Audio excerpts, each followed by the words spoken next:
are back with another commentary track, really. Because, watching someone else go around the track is okay, but it can be a bit boring. So I'm going to try and give you a summary of this Bedford Autodrome September the 6th track day with my friend Neil, who basically, unfortunately, missed a couple of track days or more than that because of almost broke his ankle. So basically, I wanted to get maybe one last track day of the year with him. So I think he'll appear in a second. I'm faffing around my gloves. There he is. He's got the 1290 KTM GT. So it's a bit like the what do you call it? The KTM Super Duke, but it's more sort of geared for touring, but it's still 173 horsepower. So as you can see, yet again, Bedford's been lucky for me this year. The day it's even better than last time. You can see my rear tyre there looks absolutely mullered. I'm actually trading this bike in, so not only did we ride there on a normal track day, so it's got race bikes and all, but if I bend it, then that wouldn't be good either, because I'd lose my trade-in. Now I'm waving these guys forward.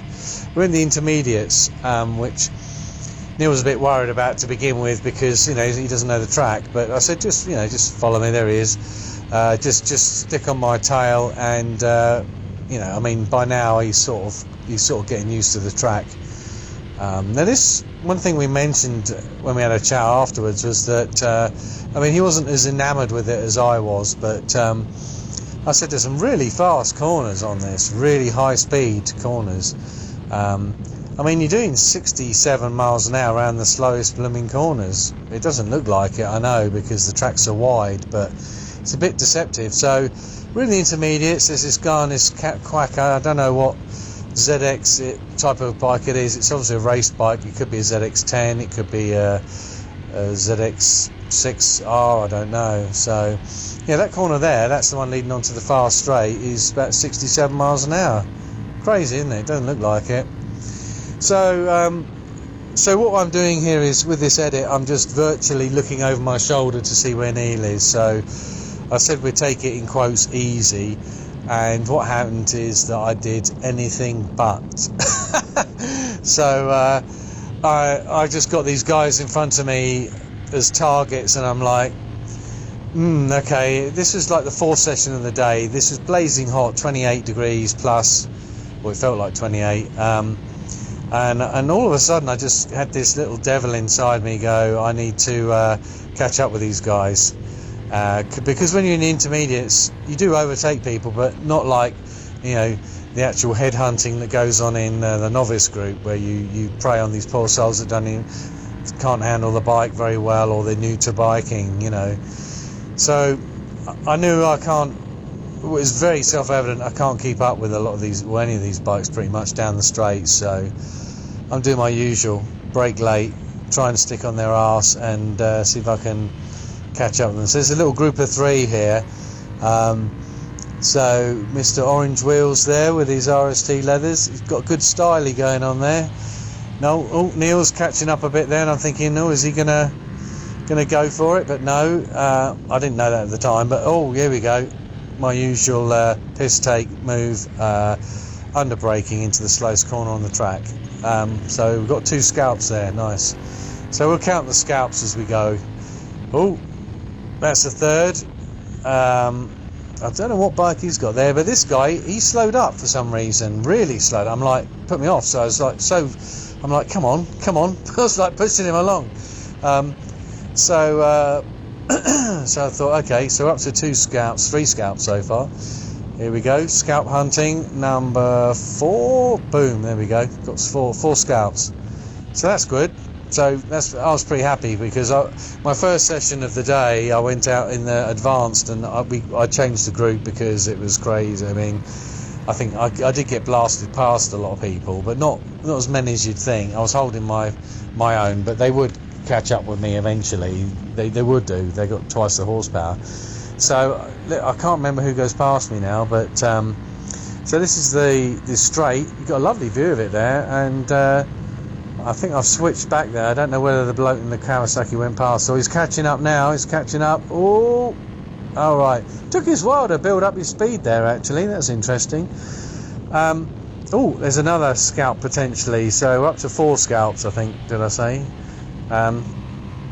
So I know this guy's going to be behind me, so I'm really pushing to not only catch this guy, but to also I'm pushing to keep the other bloke behind me, because in the intermediates there's some, you know, pretty good riders, or very good riders I should say, and I mean, look, yeah, nice styly around there, like it, good, but I thought I just haven't got the the BHP to get past it, so that I just backed off there, because I thought I'd just back off a little bit, let him give him some space.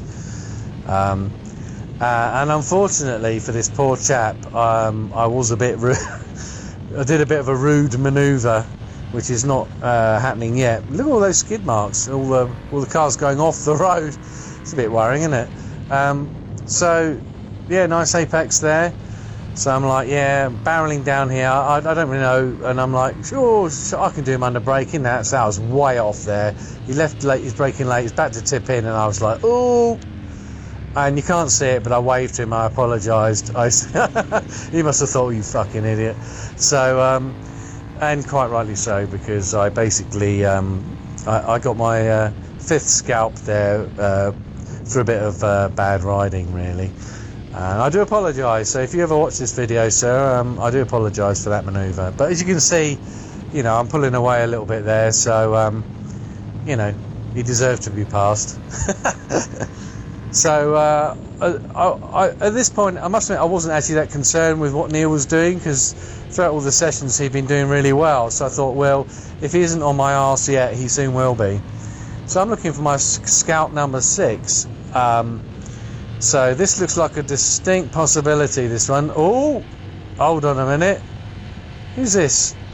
Is that fella again? That's the one. Oh, is that the one I did the nasty manoeuvre on? He's getting his revenge now. He's saying, yeah, there you go, up yours. I can blast past you down the straight. Who's this? Oh, here's another one. Yeah, he's going past us. Oh, look at that. He's got a pretty rapid bike. Scalp number 7. Boom. There we go. I think that was a girl that was riding that day. So, you know, good for her. In the intermediates. Oh, there's a bit of traffic here, a bit of a catching up going on. So we're on scalp 7 so far. So, and I'm not counting the ones that re-scalped me back. Now this bloke, oh, I nearly went into the back of him. He really slowed up for scalp 8 there. I seriously, it doesn't look like it, but I nearly went in the back of him. He absolutely braked way too much there. But you can see he's got good styling and he's blasting off into the distance, but yeah, he obviously didn't realise that I was following through on scalp number 8 there. So we got the Dutch angle from the camera. These GoPros are brilliant. They, if you look at the exhaust, you can see it vibrating, but the picture's rock solid. This great stabilisation. Here we go, one of my favourite corners of the track. You can get your knee scraping round there. And we're on 8 scalps so far. I've got to keep reminding myself. Oh, look at that. Really using the rev band there to drop down. Oh, there's Neil. There he is. I knew he wouldn't be that far behind. He had a bit of traffic to get through. So, as I said, in the intermediates, we're not on race bikes. So, you get some race bikes and all the rest of it. So, it's a bit of a mixed bag. So, you know, you get a few scalps during this session, you're doing well, I think. So now I'm trying to put together some nice fast corners. This bloke, I'm still on his coattails, and I think I did have a look over my shoulder a couple of times to say, oh right, no, Neil's there now. Now he's reeling me in, nicely done there, and a bit of braking, and I short shifted there, which is nice. A couple of times I was a bit lazy because I was getting really hot, but so that bloke in front, he did cane me past on the straight, but we're sort of keeping pace with him. Not really making much headway on him. So now we're on the straight, and I waved Neil. Did I wave him past? I think I do at some point. So Neil was that was good riding, that, just checking that we're not being blasted past by anyone. He just wants to check the lines, and I waved him through, and there he goes. We're going to watch Neil for a bit now. So this bike he's got, he did say that my bike obviously is a lot lighter and it's a lot more flickable. but he does have 170 horsepower, which is also, I think it's 170 miles an hour. This bike. I mean, it's a pretty damn powerful machine, but it takes a bit of heave-hoing, and unfortunately there, he shakes his head. He was like, oh shit, it's on camera, bastard. And of course I had to put it in. And he goes, oh. Yeah, we nearly took off on the airstrip then. It needs a bit of heave-hoing. Mine is, I freely admit, is a lot easier to just chuck it into a corner. I think the brakes on mine are brilliant as well. I mean, I did try the brakes on his, they're pretty good. So we've got a few people after my Scalp now. So we got up to 8 Scalps, so that's not bad for the number of laps that we had. So he's starting to put his power to good use. So I'm trying to do my desperate attempt to late brake and keep up with him. Just a sip of my beer. So yeah, so Neil's on it now. He's getting comfortable. This is the corner where you actually have to be careful, because that corner there hits you if you go through too quick. I do love this left and then this right where you're just cranked over. I reckon you've got to be doing 100 mile an hour around those corners easily, maybe 90, 100 plus. This guy's really mean now. What's he got? Guess what he's got? Looks like well, I'm guessing it's a Panigale, but I can't tell. It's either that or an R1. Those tend to be, that looks like a Panigale. Could even be a V2 in red. Here we go, get ready for the wind up and go. Yeah, now, yeah, I think that's a V4, because not only how quick it went past, but I remember seeing a V4 with race fairings on it. So he's got the fairings that, oh, there we go, there's another one. So yeah, he looks like he's on slicks, that one there. So yeah, he's I wouldn't say he's a pro, but he knows what he's doing. Look, he looks very comfortable on that. Very nice riding that. So needless to say, we won't be keeping up with this bloke. He's obviously I mean, he should be in the fast group really, but you know, he likes what we like, you know, overtaking people if you can. So but I think the intermediates is a group I'll go in future on all track days, just to because I think in the fast group, especially if it's not a road bike only day, see Neil's letting me pass here, if it's a track day where you've got sports bikes and people that do club racing and things like that, the tech and the rider's skills is better. So you know, you don't want to get yourself drawn into going quicker than you're happy with, you know. So Scalp number 9, there we go. Not bad, we're nearly up to 10, so we're into 9s. No, who's that fella there? Caught someone up there, I don't recognise him, but he certainly blasted off. There you go, Neil, come on, you should be able to get, I think they've got hold up a little bit there, especially through that left right left chicane. You can get caught behind him, but he'll be past him soon enough. So up to 9 Scalps, and I don't really know whether we're going to get many more. Oh, hold on, we got a bonus Scalp. Cha-ching, there we go, number 10. Nice orange bike that, mate, very nice, very nice colour. Looks almost gold, doesn't it? So we're up to 10, so into double figures, so that's really, I'm quite pleased with that actually. I didn't realise, because Neil did say to me, I didn't realise that you said you would like, you know, going in on the wrong lines and still getting past people and still making the corner. Well, I think that's just this bike really. It's so flickable and you can lay it on its side, albeit I did wear off my tail. He's coming back, but that don't count because I've already done him, you see. You know, it's a bit like, you know, a prize fighter. If you knocked him on his arse, getting up and getting a cheap shot, you know. That's the way I like to look at it. See, look, I caught him up there, he went blasting past me.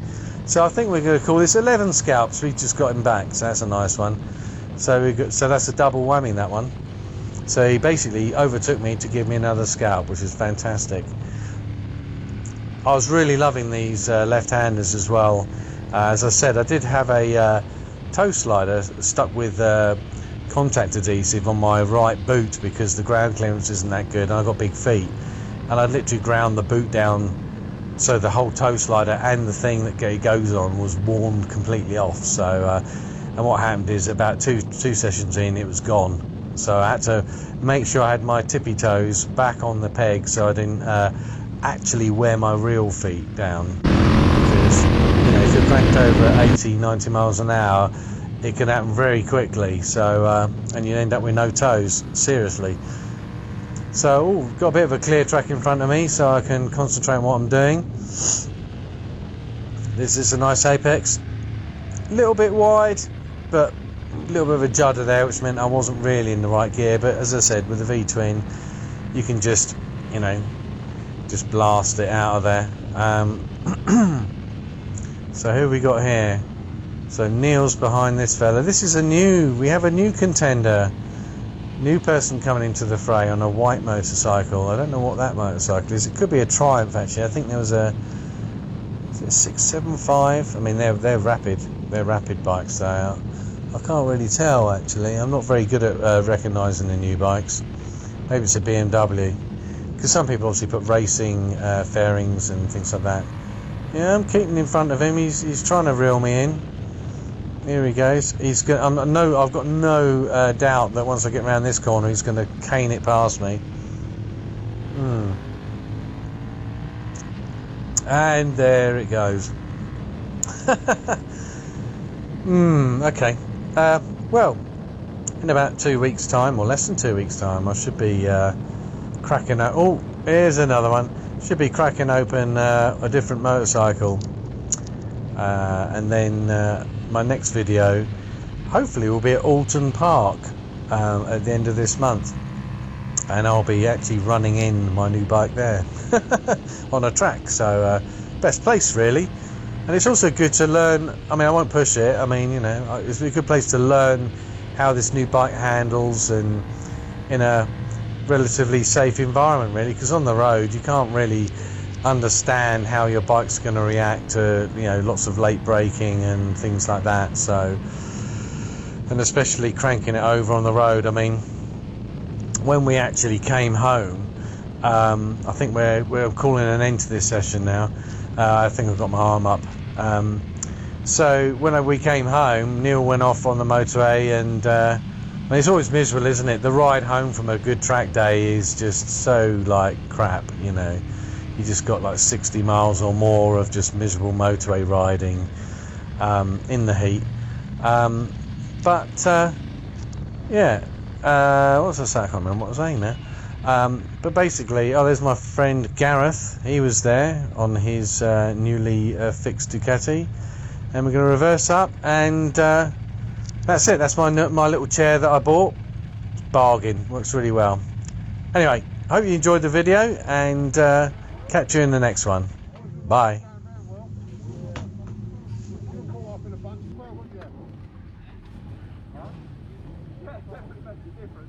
Oh my God, yeah. Yeah, I can't believe it. Yeah. You're going to do that.